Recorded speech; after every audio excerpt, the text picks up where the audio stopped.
The following is an expanded version of a presentation I gave at the 2019 American Scientific Affiliation annual meeting at Wheaton College.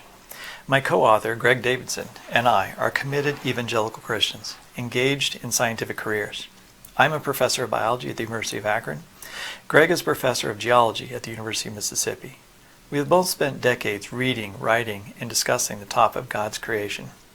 As Christians seeking to faithfully understand God's written communication to us, and as scientists engaged in exploring God's works manifested in His physical creation.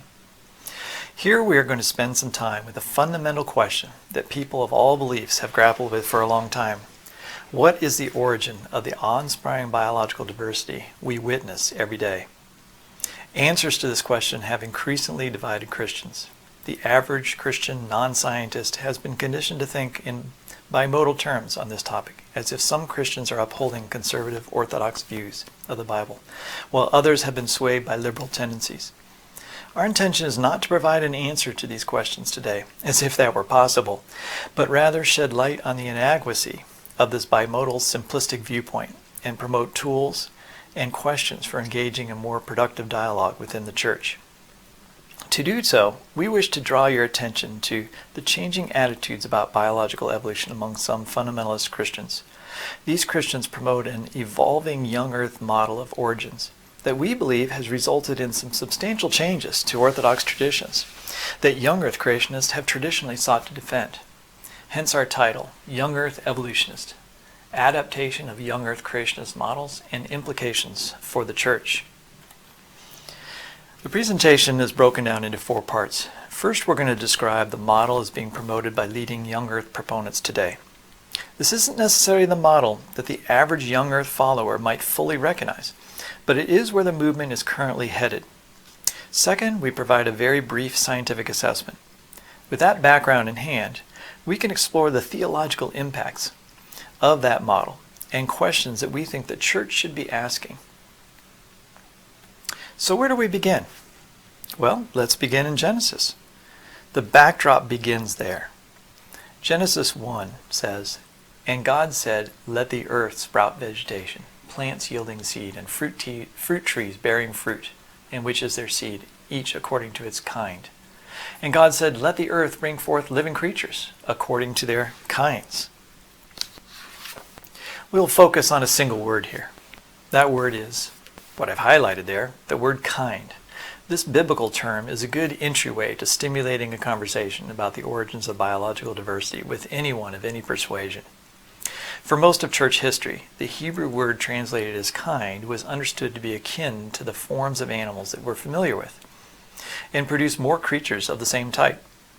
Genesis 1 reveals that God created everything, including every creature.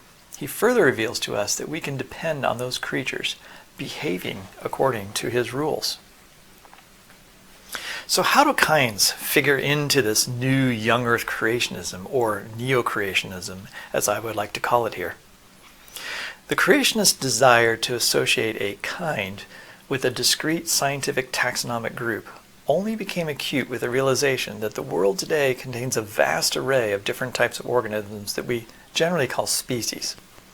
The 20th century young earth community, intent on proving the scientific accuracy of the Genesis flood in every detail, came to the internal realization that all the earth's existing and extinct species could not have fit on Noah's Ark. If the flood was global, and God brought every kind of animal on the earth to the ark, then the definition of a biblical kind must be broader than a species, they determined. Maybe considerably broader.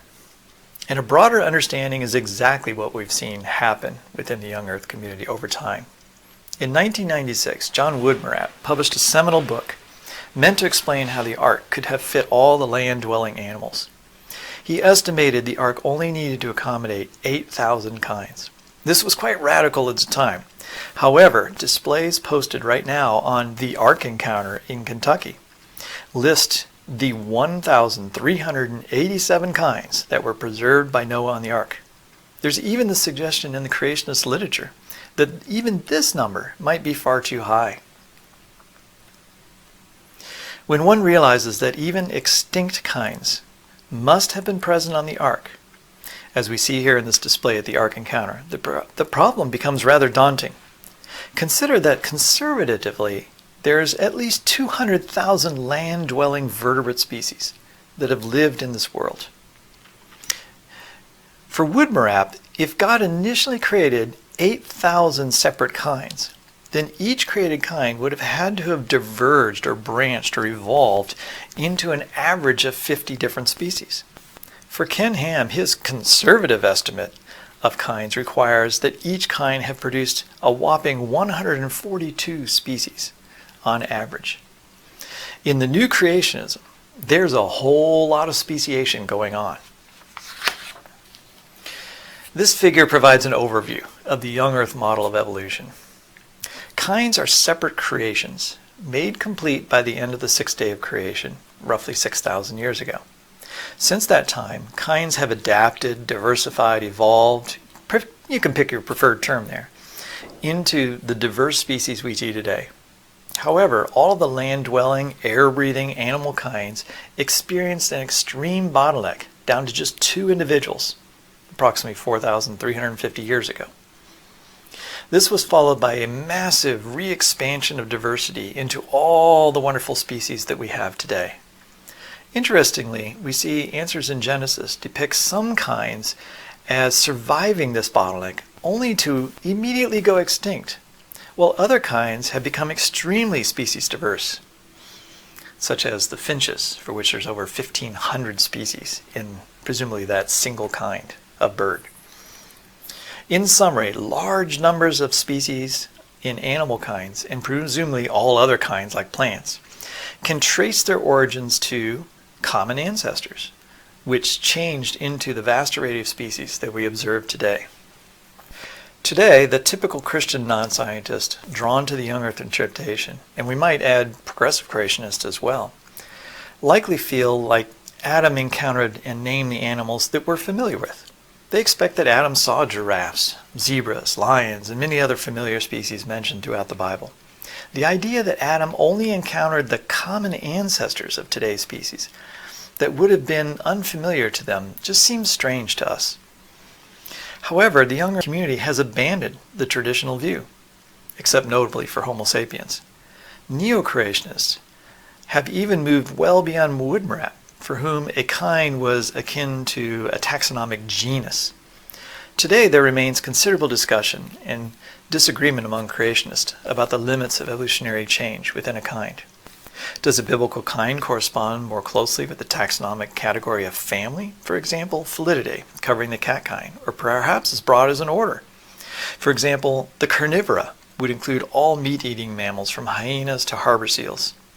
Or maybe Chiroptera, which includes all 1,200 bat species, typically organized into more than 15 families of bats. So we've seen movement away from a genus to maybe a kind as a family, and maybe a kind even includes an order. The question is, where will it end? This image, produced by David McMillan, provides a visual illustration of a neo-creationist model of the origins of carnivores. We start out with the ancestors of the original families of carnivores. So we have an initial cat kind, an initial dog kind, the bear kind, the weasel kind, and so forth. That then is followed by adaptation into the variety of species that we actually witness and encounter today. Answers in Genesis provides descriptions of what some of these basal kinds may have looked like. Initially, they all would have been some sort of herbivore, plant eater, that developed carnivory only after sin. They propose that at least 8 separate creations of carnivores, each becoming exclusively carnivorous separately. But what did these things look like? Let's expand this view a little bit. If we enlarge these possible common ancestors of each kind, you might notice that the proposed basal or ancestral kinds look more like each other than species they're said to have given rise to. In case you're thinking that these are just small genetic changes within kinds that make all these different species, the genetic distance between species within the neo-creationist conception of a kind can often exceed the differences observed between humans and chimpanzees. Let's see what Answers in Genesis says about carnivore origins. Here's a mitochondrial DNA phylogeny constructed by Answers in Genesis employee Nathaniel Jeanson.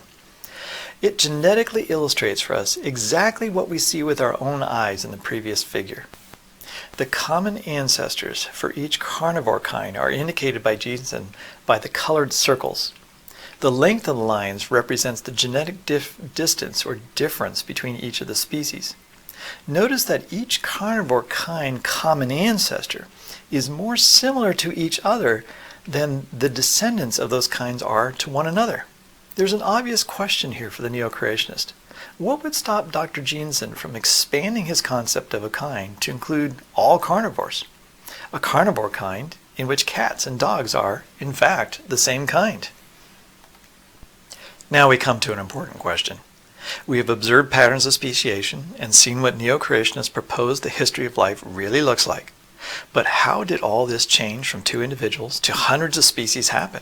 In order to accomplish such dramatic changes, young Earth models now acknowledge the validity of a number of mechanisms and outcomes they once mocked.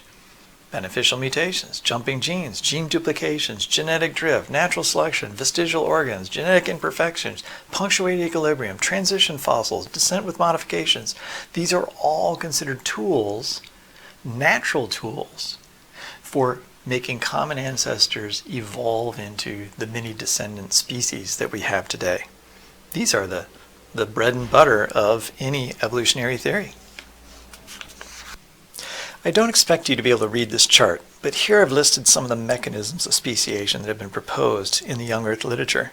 Let me read a few of the names of their speciation mechanisms. Altruistic genetic elements, variable induced genetic elements, created heterozygosity in natural processes, directed genetic mutations, step-down saltational intrabarometric diversification, programmed filling, speciation by hybridization. These are not all mutually exclusive, but you should notice one thing that they all have in common. They are all naturalistic explanations based on observations of the present and attempting to extrapolate processes into the past. It's a bit ironic given that creationists' insistence that uniformitarian, the reading of the past from the present, is a rather sketchy process, and yet they utilize these same mechanisms to help explain their models of how change has occurred. All this means something that few in the church have really come to realize. Young Earth creationists are young Earth evolutionists. The leading young Earth proponents today invoke evolutionary theory to explain biological diversity. They are evolutionists in many senses of the word, but evolution is still declared by the same organizations to be evil, which brings us to the next question. What is the difference between neo-creationism and conventional evolutionary theory? We don't deny that there aren't some significant differences, but what are they? I'll characterize those as in 4 categories. First, evolution is only allowed starting with specially created kinds. In other words, there is no common ancestry between the kinds. There's only evolution after the kinds have been created. Conventional evolutionary theory would say views a universal common ancestor to all living things.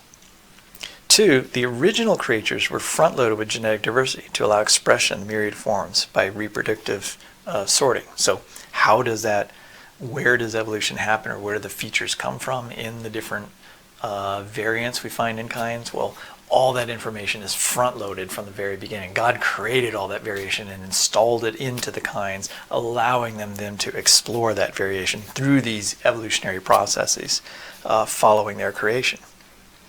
Third, speciation was hyperfast after the ark due to dramatic changes in the ecosystems. After the ark, hundreds and hundreds of species evolved very, very rapidly from just a few common ancestors. This would be very different than the slow rate of speciation seen in conventional evolutionary theory. And fourth, no increases in genetic information are allowed. Mutations may accidentally create changes, but they're always seen as being losses of information or de-evolution. And organisms are always losing information. They're never advancing or getting better or becoming more well adapted to the environment. They're simply adapting to what they can do based on the information they already have, that preloaded genetic information. Just to illustrate this fourth point, here's a typical cartoon showing a gradual loss of information from the wolf, which for some reason is viewed as having the most information, to the collie, then very dramatically to a mutant toy poodle, which is sort of, I guess, has the least amount of information. So it's lost information that results in a poodle. Organisms are viewed as running down. They can't get any better. What then, we might ask, well, what then does the future hold if all organisms are decaying and being lost in the environment and becoming less well adapted to their environments? Our purpose today is not to critique the Neo-creationist model of evolution, but simply bring it to your attention. But we should point out a few scientific issues and consequences for their model. Here are just a couple of those. Genetic variation should be running out over time, because all variations available for adaptation and speciation are thought to have been preloaded into the original kinds during creation. The Neo-creationist model predicts that genetic variation is being lost over time. We saw this in a previous slide, that canines are losing information as they speciate. The implications are that further adaptation to this world may become impossible in the future. Secondly, genetic entropy should be leading species to become weaker, and extinction rates should be increasing. If we relate, this is very much related to this first point. Most neo-creationists believe that there's no meaningful new variation that can be created, but mutations are simply tearing down organisms over time. This means that organisms are going extinct and becoming less adapted to the world over time. What will the world look like in 1,000 years? Surely much less diverse. God's creation is being ruined with no hope of ever being fixed. This fits with a common eschatological view among neo-creationists that Christ will return soon, and that this world is running down and can't survive for much longer. We're only just waiting to be swept up and taken up into heaven, where everything will be the perfect paradise once again. Third, the model requires multi-generational adaptation with hardly any time to do so. The model requires that after pairs of animals representing kinds stepped off the ark just 4,350 years ago, they had to undergo massive speciation within just a few hundred years or less. For many long-lived species such as elephants, sloths, tortoises, there's just not enough reproductive cycles to accomplish the observed number of species. Lastly, we'd say experiments like the Russian fox experiment, in which foxes underwent 60 generations of selection. They're still just a fox. We know through experimentation that the speciation process usually takes thousands of generations. We also observe that species today are nearly identical to ones that existed thousands of years ago, and hence there's a lack of observational evidence of massive changes to the world's fauna within recorded human history. But let's move on from the science, and let's get to the big issues, the theological impacts. So let's turn our attention to these impacts of the Neo-creationist model. One of the key points of rhetoric for the young earth creationists is that their creation model preserves biblical orthodoxy. But does it? Although we have serious issues with the science of young earth evolution, our bigger issue are the theological impacts of this burgeoning new form of young earth evolutionism. We submit that some of these new views represent a steady migration away from biblical orthodoxy rather than preserving of that tradition. We provide 6 examples to support our concerns. Example number 1. Concerning the biblical kind, consider the intention of Genesis 1. It is written in the midst of nations who believe that nature is chaotic, with natural processes serving at the whim of capricious and narcissistic gods. If it so amused the gods, a fish might give birth to a whale or a sheep to a goat. Not so, says Genesis 1. Nature reflects its author. It is orderly and structured within the human experience, and we might add, within the scope of biblical chronology. Cows might give birth to cows. Cows will give birth to cows, giraffes to giraffes, and sheep will give birth to sheep. The young earth model overturns this assurance with suggestions that Adam and Noah didn't even know what a sheep or a goat or a giraffe was, but only knew of some ancestral ruminant that we would hardly recognize ourselves. As a side note, the young earth model insists that Adam didn't provide us with the name for sheep, goats, and cows. In fact, all of Adam's names must be lost to history and replaced with other Hebrew words later on.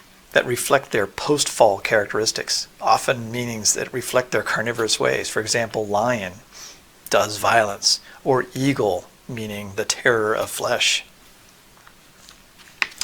We would also point out that biblical animals are familiar and geographically consistent with this world. There are about 100 animals mentioned in the Bible. Most are quite familiar to us. Many are described with enough detail that we can assign them to particular species that exist in the same region of the world today. How could such rapid changes to kinds be taking place within the scope of recorded human history, such that ancestral forms are giving rise to whole new species in just a few generations, and yet there be no mention of it in Scripture? Why doesn't the Bible reference and describe animals that we don't recognize today? Furthermore, the animals of the Bible are those that live in the same region today. Why don't the biblical authors refer to kangaroos or sloths or opossums? No, the biblical authors write and report on on a world that would not be a strange place to us were we to step back into time with them. The Neo-creationist biblical world would be a strange and foreign place. Further, we can also look at the extra-biblical evidence from art contemporaneous with the recording of Genesis, which shows that the same animals we know today, which show the same animals we know today. This provides yet more evidence that animals have not changed radically over the chronology within the biblical record. Neo-creationists prohibit any increase in genetic information and impose this prohibition on Scripture. Young Earth creationists believe that the original creation was a perfect paradise, and thus the original genetic codes of all creatures must have been perfect. Since one cannot improve on perfection, any change in the genetic code after Adam's sin is deemed to be the introduction of imperfection, therefore must represent a loss of information. No new information, of course, is allowed to be created in the creationist model. The first question we have is, where do we find such a statement in Scripture? And what does it mean that changes are losses of information? Consider these examples from the Bible. We know that some types of information have increased over time. Consider the knowledge gained by Adam and Eve upon eating the fruit. We might not consider this a particularly positive event, but it is new information nonetheless. We also see an increase in information as God has revealed to us in His written word. This is clearly adding information to the world we live in. How do we know that God has not allowed genetic information to increase over time? It appears that the opposition to increases in genetic information is being forced upon Scripture, not derived from it. Maybe genetic information can't be gained, but we shouldn't exclude the possibility before looking for it. Observation number 3. Sin is the new creator. The young earth view says that the initial created kinds were herbivores. Carnivory did not enter the world until sin. So consider these creatures for a moment. Each one of them is an exquisitely designed creature with claws and talons and fangs and beaks fashioned for capturing and tearing flesh. Consider also this killdeer nest, adapted to blend in with the ground surface for only one purpose, to hide from predators. Maybe you don't even see it. Down here in the lower right-hand corner, there are 4 little eggs of that killdeer. So follow the logic with me here. God made herbivores during 6 days. Then He was done creating. Sin is then responsible for carnivory and predation. Therefore, sin is a form of a creative force for producing incredibly well-adapted and beautiful creatures. A creator, in a way, on par with God Himself. Most of the features we view in animals are adaptations to a world in which they need to survive and adapt to not dying. Example number 4, good is turned into evil. The Scriptures attest to a creation that we live in today that is good and declares the glory of God. The many biblical passages that attest to this cannot be dismissed, but must be part of a consistent view of creation held by Christians in the church. This is one of the many photos from the Hubble telescope. Psalm 19:1 says, "The heavens are telling of the glory of God, and their expanse is declaring the works of His hands." For since creation of the world, his invisible attributes, his eternal power and divine nature have been clearly seen, being understood through what he has made. In Psalm 104, the young lions roar after their prey and seek their food from God. They all wait for you to give them their food in due season. You give it to them.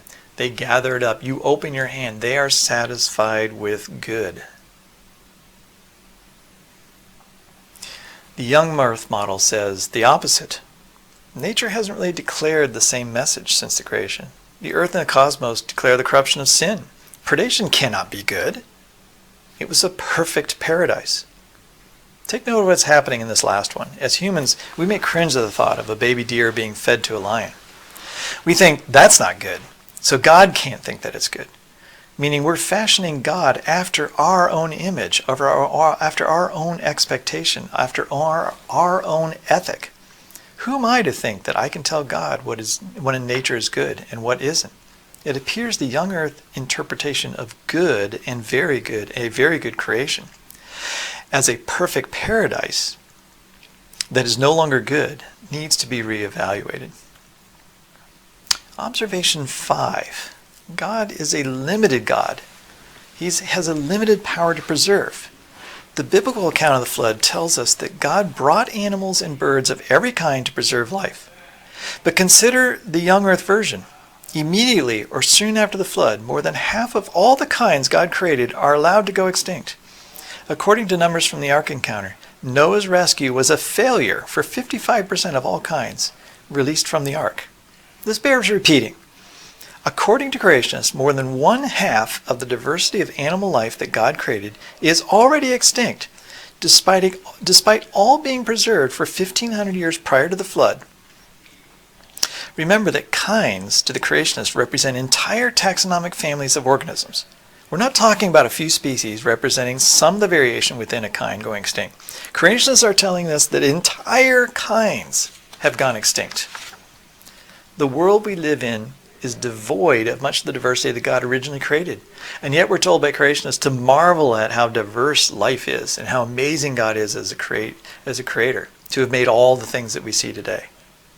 And what of the future again? Genetic entropy, loss of variation are an expectation of the young earth model. Maybe you think that scientists today who warn of vast extinctions due to climate shifts are fearmongers, and that such radical changes can't happen. But then remember, the young earth model says that the rate of change we see today is nothing compared to the vast extinctions that happened just 4,300 years ago.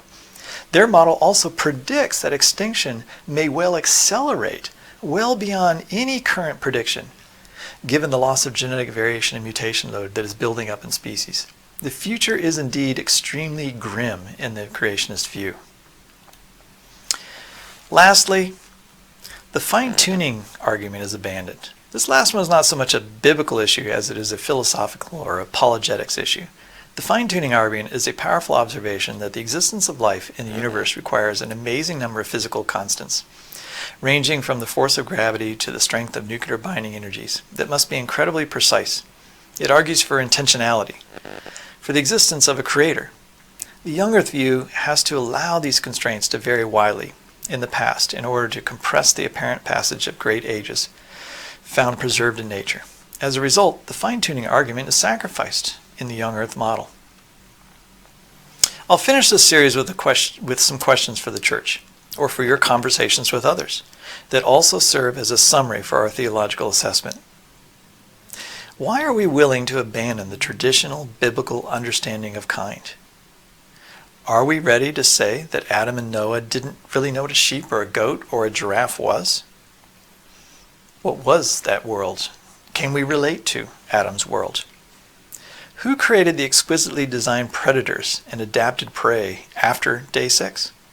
Why do Romans 1, Psalm 19, Psalm 104 not really seem to mean what they say? Shouldn't we take the Bible seriously? Shouldn't we allow God's word to speak to us and tell us what the world is like and was like and still is like? Where are increases in information after Eden disallowed in the Bible? What does it say about the power of God if more than half of his kinds needn't have even bothered getting on the ark because they were just going to go extinct immediately after departing from it. Why are we willing to abandon the fine-tuned argument? What does it mean that most of the mechanisms for speciation young Earth creationists once mocked are now embraced upon them and included in their models? Are young Earth creationists really becoming young Earth evolutionists? Simply dressing up evolutionary ideas, but calling them something different? The church is, these are new ideas that have been promoted within creationism for the last 20 to 25 years, and I think are just starting to really reach the surface, and most people are starting to realize that this is what creationists have been moving toward. The church needs to think about these things. You can continue to explore these ideas. What we have briefly outlined here today is more fully explored in a variety of other resources. In particular, Greg Davidson has a new book coming out in November, which will explore the theological challenges of young Earth creationism a little more deeply than I'm prepared to do so here. I also would point you to my polar bear test of Christian views of origins. You can find it on my blog, and it will guide you through the often confusing diversity of views of biological origins held by different segments of the Christian community. Thank you for spending your valuable time with us.